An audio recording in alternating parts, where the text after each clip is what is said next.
What is that kind of bird eating in my feeder? He's a buck. He's a small one.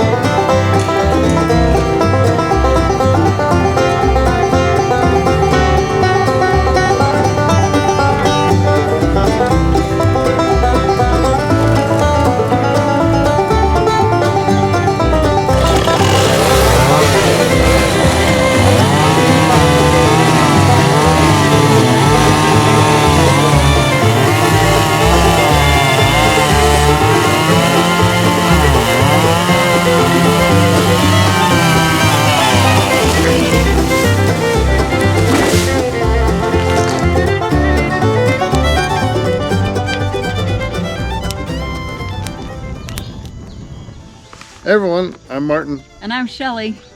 And we're down here. This is week number, I believe, 151. And we are almost finished clearing out the space where the new house is going to go. We got one more big tree to take down today, and so we're going to get that on this morning's video. Yeah, got a couple more trees. We just don't want the trees to lean into our house here. Yeah, we've got a couple of them leaning over the cabin that we're going to have to deal with that we should have taken care of before we built the cabin, but we were in such a big hurry that if you remember, okay, if you don't remember this, we were under a major deadline to get moved in. We were about to become homeless, and so we had a lot to do, and taking down an extra tree just wasn't in the plan for that. And so anyway, we're addressing it now. Yeah, we've got a couple of leany trees that's going to have to be taken down, and I'm not sure. You're gonna have to tell me whether you want that one down too. No, that's a dogwood. I don't mean that one. I mean the big one behind it. So anyway, yes, I do. So you do. Yeah. Okay. Well, we got two more trees to cut that down. One's then. leaning too. Okay, so everything. I did a video earlier this morning that's going to be out on Wednesday. I'll put a link to it up there. But it was related to easy. No. It was about simple versus easy, or simple is not always easy. And so, you know, a lot of times we do things, we try to do the simple way, but it's not always easy. So, so this morning, as we're getting ready to start cutting down trees, we also got the notification from our freeze dryer that it's done. Yeah. And so we're going to have to interrupt what we're doing there to go in and take care of that. I got to tell him I'm trying to do cantaloupe for the first time. Yeah, that'll be interesting. It looked like it worked pretty good. We have an overabundance. We can't eat the cantaloupe fast enough. Yeah, they're coming on. They're not getting real big, but there's a lot of them. So they're making up for it in volume. Yeah. So we tried some peaches. You just have to. Oh, the peaches were good. Peaches worked out good, so we have to try. Yeah. Excuse me for eating, but we're gonna get to work right after this, and I gotta have me some energy. That's her breakfast, I guess. Maybe I should try that. Breakfast. That would be a good idea. Anyway, so yeah.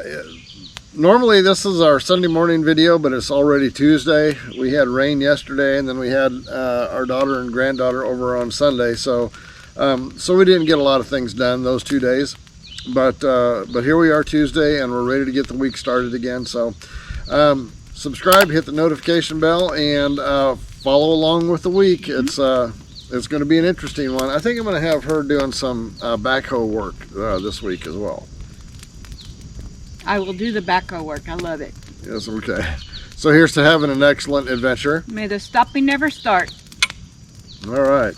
All right. Time to get working. Mm-hmm. We just came back from our freeze dryer, and we got beet stems. Beet stems. Yeah, and cantaloupe. And beets. And more tomatoes. And more tomatoes. Hand me a piece of that cantaloupe. I want to see how that turned out. This is the first time experiment with cantaloupe. Yeah, let's try it. I like that. I like it. It's like This cantaloupe was not super sweet, but I think the sweetness maybe got concentrated in it a little bit when we freeze dried it. What about the beets?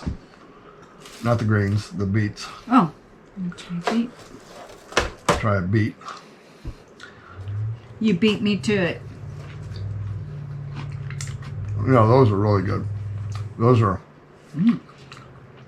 high flavor on the beets. Yeah. What happened on the beets is we canned them. What is it? Oh, tomato.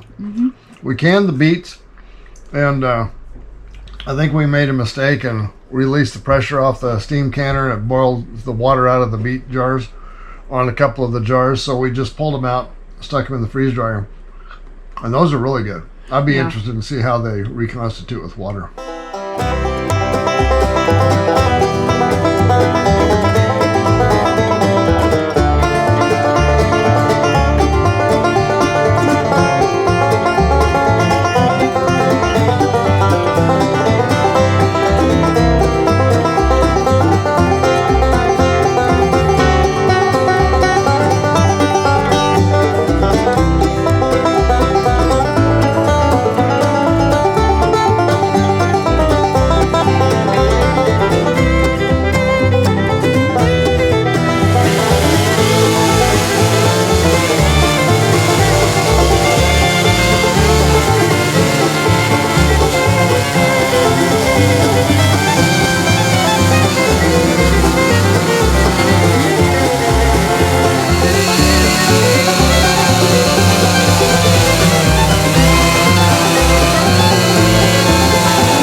Out here looking at what we're going to need to start digging our basement with, and we're looking at renting one of these because our little tractor I think is just going to take too much time and effort to do it, so looking at going something a little bit bigger.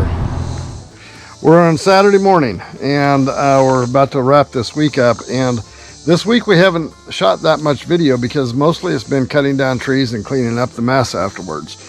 And you can see that we've got a mess around here because what are we getting ready to start on? Today is Flag Day. We are getting ready to mark out the footprint of our house. Yeah, we sent in the application for the building permit. They're going to come down and take a look at it.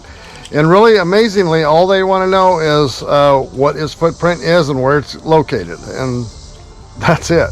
So anyway, that's what we're going to do right now. We're measuring out and laying this out so that they can come and take a look at it. So that's what we're doing, is planting flags. And just so you know, we're not going to be real super accurate as far as the straightness and the squareness and all of that of everything. We're going to be accurate as far as where it is, measuring off of the other buildings. But really, once they approve the location of it, we're going to be digging a big hole here, and so we're not going to get real super accurate with the squareness of it until we actually are getting ready to build the footings for the walls that are going to go in the basement. So we're just getting a general location right now. Just from here.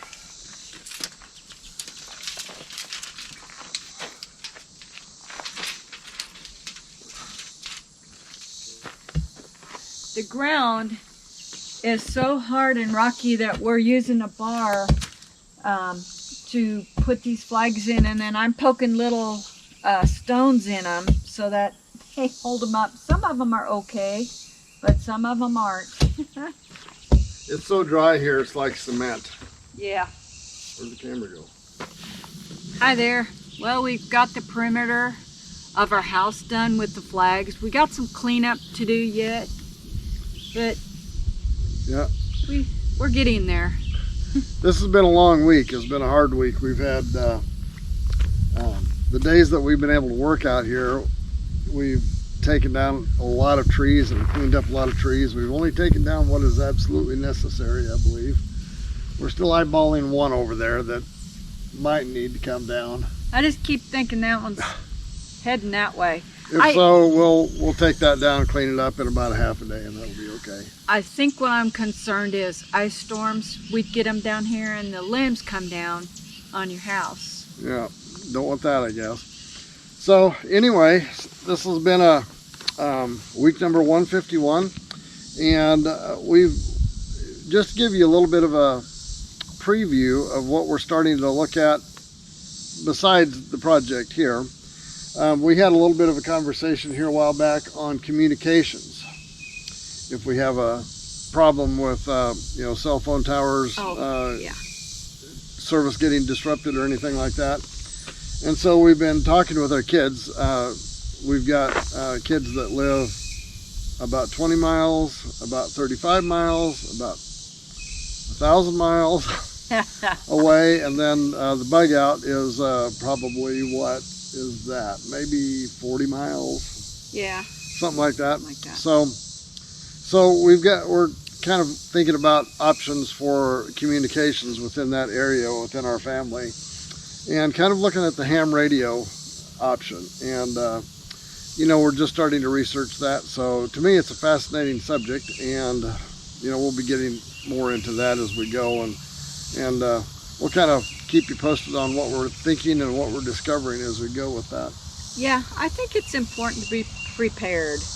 Yeah, we're leaning a little bit more towards being prepared for just natural stuff, but then also, to be completely honest with you, we're looking at being prepared for any kind of political stuff that might be happening. So anyway, that's just us. Yeah. You don't have to follow along and buy into any of that if you don't want to, but part of this whole project has been self-sufficiency, and a sense of preparedness is part of self-sufficiency. So, as we prepare for the food, and we've prepared for, shelter and energy and that kind of stuff, that's one of the things that we haven't been able to really, we've relied on just cell phone coverage, but if that became a problem, then we wouldn't have any way of communicating with the rest of our family. So, hey, I know one thing: when cell phone tower does go out, your cell phones don't work, and it's hard to reach. And we've had that happen, and we're not even in a chaos mode, but just the wind damaged the cell phone, and they couldn't get it right for a long time. We barely have coverage down here anyway. It's sort of hit and miss. But then also, back in 2008, I guess that's been quite a while ago now, her hometown up in Iowa got hit by an F5 tornado, and we went up and spent the whole summer up there rebuilding her dad's house. And forget it. There was no place to get cell phone coverage hardly at all. I found one place. We found one place, and it was a weird thing. It took down all these 200-year-old trees that were there, and one of them broke off, and there was a stump, and it had been cut by some disaster relief helper guys, and it was about 4 feet off the ground or 5 feet off the ground where the stump was, and the stump was about that big. And if you went out and climbed up on that stump and stood up on that stump, you could actually get a little bit of a signal. And so we were doing business down here in Missouri from North Iowa, and we had to communicate, but but it was difficult. Yeah. So anyway, we're looking at that as an alternative, and I'm finding out things that are very misleading about emergency cell phone or emergency communications, and what I thought would be maybe a simple solution isn't that simple. So I think the operation of it is fairly simple, but getting all the right stuff is not necessarily. The right stuff is really important. So anyway, here we are, end of the week 151, and we're just getting ready to start digging. By this time next week, we should have part of the hole dug back here. So thanks for watching. I appreciate you following along with. Appreciate you the subscribers that we've picked up. And so if you could, hit the subscribe button, the notification bell, and we'll see you next time. Oh, I gotta say one thing. Okay, here we go. The garden's still going strong, and so I made some more pickle relish. So if you want my mom's pickle relish recipe, it is super good. We'll put a link up here in the corner of that video, and it is good. There's no question about it. Very good. So, all right. Well, stick with us. Yeah. Dirt's going to start to fly next week. All right.